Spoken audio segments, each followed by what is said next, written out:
આજના સમાચારમાં વાત કરીએ તો ભાવનગર જિલ્લામાં એક ચોંકાવનારી ઘટના સામે આવી છે। તળાજાના પૂર્વ નગરસેવક સુનિલ ચૌહાણની મહુવા ખાતે હત્યા કરવામાં આવી છે।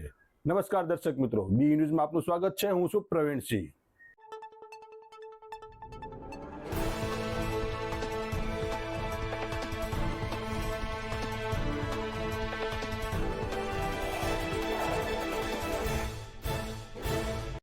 મળતી માહિતી મુજબ તળાજાના પૂર્વ નગરસેવક સુનિલ ચૌહાણ અને કેટલાક અન્ય લોકો વચ્ચે મહુવા ખાતે મારામારી થઈ હતી।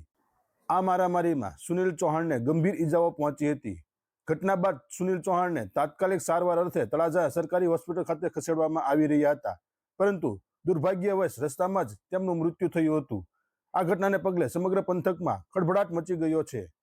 સુનિલ ચૌહાણના મૃતદેહને પોસ્ટમોર્ટમ માટે ભાવનગરની સટી હોસ્પિટલ ખાતે ખસેડવામાં આવ્યો છે। પોલીસે આ બનાવ અંગે ગુનો નોંધી વધુ તપાસ અને કાયદેસરની કાર્યવાહી હાથ ધરી છે। આ ઘટના પાછળ કારણ શું હતું અને તેમાં કોણ કોણ સંડોવાયેલું છે તે અંગે પોલીસ તપાસ બાદ જ વિગતો બહાર આવશે। મારું નામ પ્રિન્સ સુનિલભાઈ ચૌહાણ।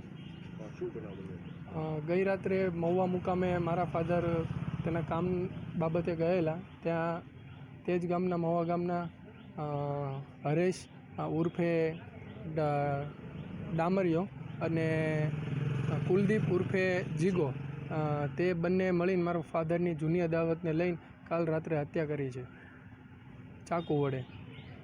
આ ઘટના અંગે પોલીસની તપાસ કયા તારણો પર પહોંચે છે તે જોવું રહ્યું। આ સમાચાર પર અમારી નજર રહેશે। વધુ અપડેટ માટે જોતા રહો બી ન્યૂઝ। નમસ્કાર।